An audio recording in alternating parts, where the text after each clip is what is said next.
What's going on, everyone? I'm just a typical, average American here today to react and learn about English things that confuse Americans. Well, as an American, I can definitely say that there are many things about England that I do not understand that confuse me. So I thought it'd be perfect for me to take a look at this Reddit discussion where someone asked, what things do we do in England that confuse Americans? Well, I guess I am ready to be confused. I'm also hoping that when we take a look at some of the top answers here that people from England have written, that hopefully, like, some of the English people here explain some of these confusing things to me so that I also understand. Hopefully. Maybe I'll end up learning something by the end of this. Who knows? So let's start with I met a guy from the United States while playing Overwatch, which is a video game, and said I had to go because my tea was ready, which is the most British reason ever to have to go. The American said, well, you are British, right. But I meant tea as in dinner. Told him I meant the other tea, and he got really confused. Well, I'm confused. I can really sympathize here because I'm a little confused here too. So this English person said, I have to go because my tea is ready. And he said, well, you are British. But I meant tea as in dinner?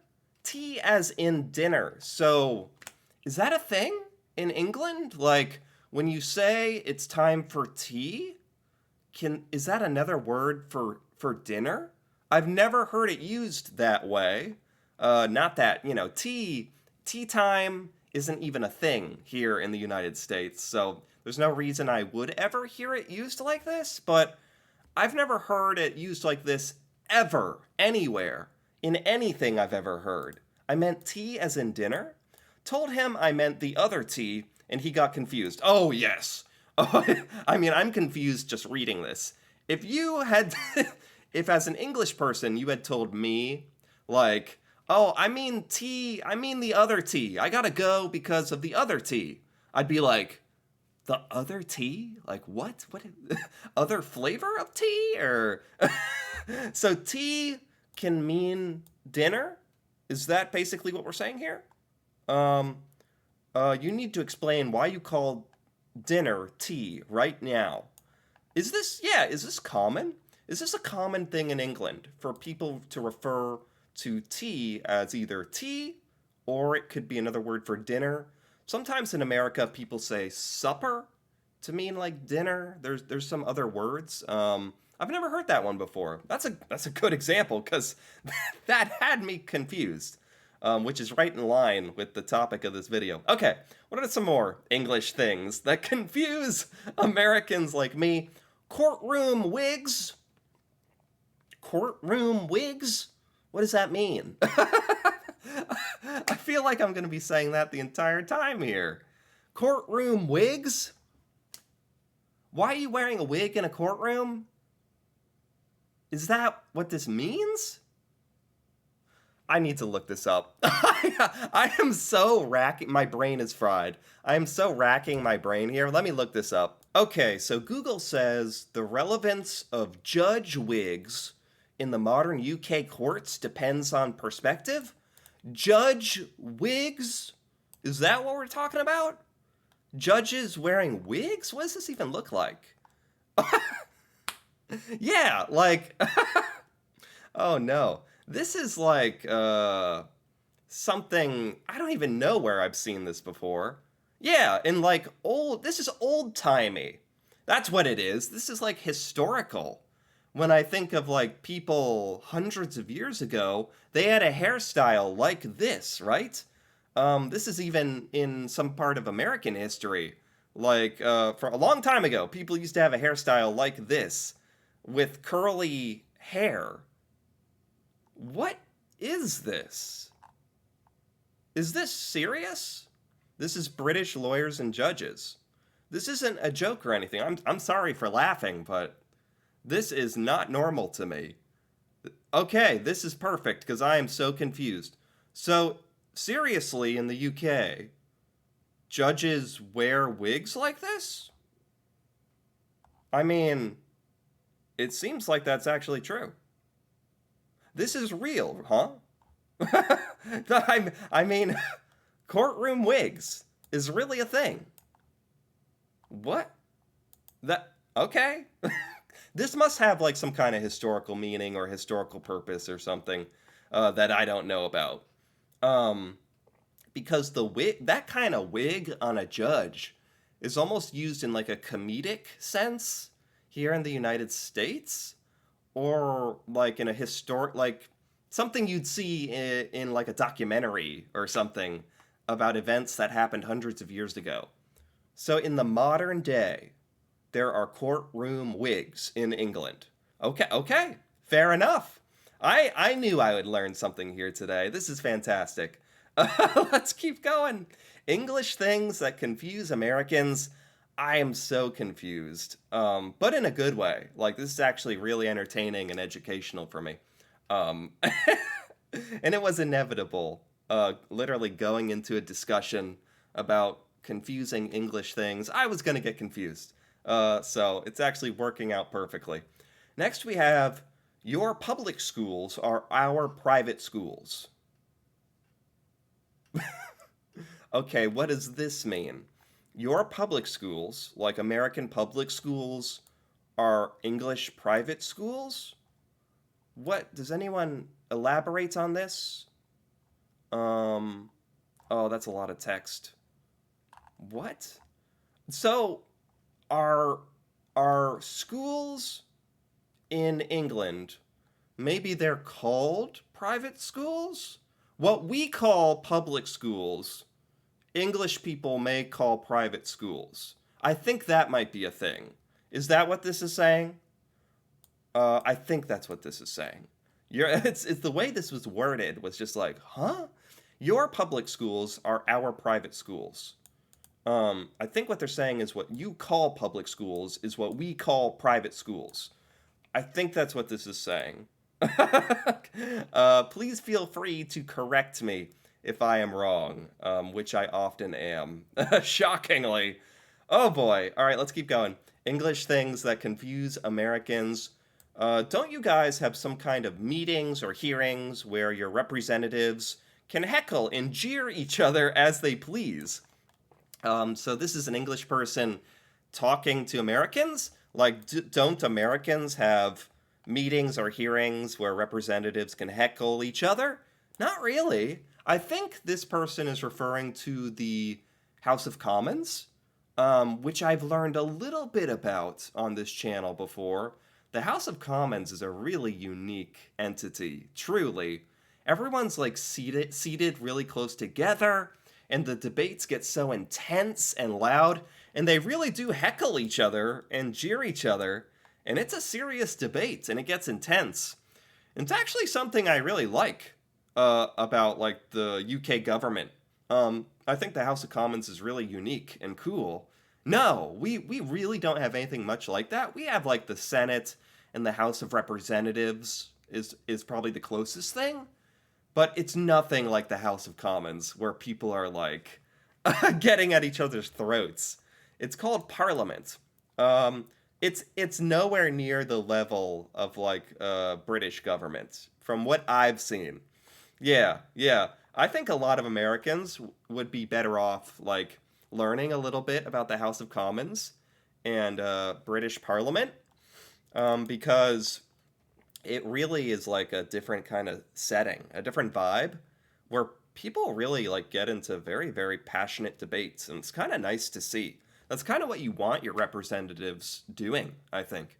So I actually really like that. I understood that one. That's like the first thing in this video that I finally understand. Very good, very good. I feel very good now. Let's keep going. English things that confuse Americans. The word snog. Why would you give a mildly sexual act such a disgusting sounding word? Snog. Snog. You know what? You know something about snog? Um, every American, or like a huge part of Americans, have heard the word snog before, purely thanks to Harry Potter. Like, most of us lived our whole lives as kids never hearing this word snog. It's totally like an English word or a British word. And then all of us Americans read Harry Potter, and this word popped up, snog. I still remember that's the first place I ever saw it. And Harry Potter is so popular. That's the first place. It introduced a whole like generations of Americans to the word snog, basically. So it's funny that in this discussion of English things that confuse Americans, the word snog, actually a lot of Americans might actually know what this word means. Funny enough. There's a lot of English and British words that Americans have no idea what the heck it means. But snog, thanks to Harry Potter, a lot of Americans have heard it before. The first time I saw that word was reading Harry Potter. Yeah. Oh my gosh, it's literally the first comment after it. The first time I saw it was reading Harry Potter. Yes, yeah. What did Harry just do to Ginny? Yes, yes, seriously. I distinctly remember that. That's funny. So I knew that one, but that would have confused so many Americans if not for Harry Potter. There you go. What are some more English things that confuse Americans? I'll be honest here. I really, really don't understand how you people play number wang. What is number wang? What on earth is number wang? It doesn't even show up when you Google it. Number wang is a recurring sketch of that Mitchell and Webb look? Huh? The rules of Number Wang? There are 10 rounds? Is this a game or something? Even Googling it didn't really get me the answers. Feel free to leave a comment if you know what Number Wang means. Because I have never heard that word before. Google didn't really help me there very much. And I am confused. Okay, which I think is okay in this video, because let's look at some more things, English things, that confuse Americans. Why not? You call cookies biscuits, making it impossible for you to understand the beauty of biscuits and gravy. Oh, this sounds like an American left this comment. English people call what we call cookies, English people call biscuits, which would make it difficult for English people to understand biscuits and gravy? Is that true? Because biscuits and gravy is a thing in America. Is biscuits and gravy a thing in England? Maybe not, because yeah, biscuits means something else. That would mean like putting gravy on a cookie, which would be weird. This is getting too weird. I don't know if that made any sense to everyone out there. Hob, knobs, and bisto. I don't know. I don't even know what we're saying. Are we still speaking English anymore? Hobnobs, and bisto. I don't know what we're talking about. I am so confused.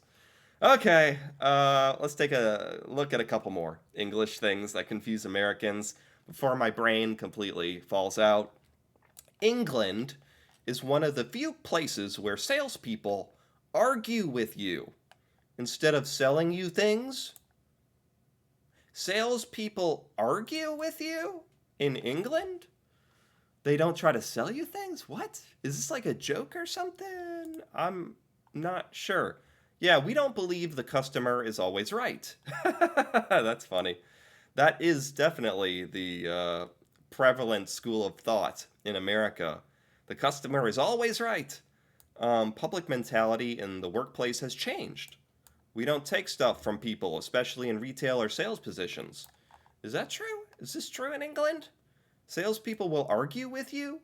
Isn't that not a good strategy for selling things? Or maybe English people appreciate that it's more authentic? Maybe because the salespeople here in America are definitely like following a script and not very authentic. Like they're just trying to sell you something. If I had a salesperson arguing with me, I still don't know if I would like that. I'm a bit confused about that. Are salespeople like meaner in England? I'm not sure I understand this reference. Why is Prince Charles seemingly the only man in the country with that particular accent? So this is an American asking this question.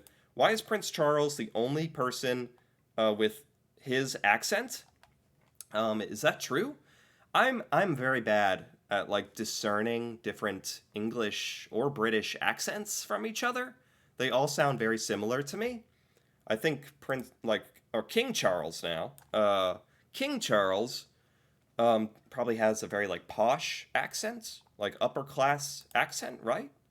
Um, why is he the only one in the country with that accent? Is that true? For English people out there, does King Charles like is he one of a kind the way he talks, or isn't that just an accent that like a lot of royalty has, right? Isn't it? All right. Chavs. Chavs. Now we're just saying words. We're just saying words that I don't understand. All right, I'll look this up. Chav, a young person of a type characterized by coarse and brash behavior. This is a noun. This is a type of person. This is a young person who's brash. They're called a chav?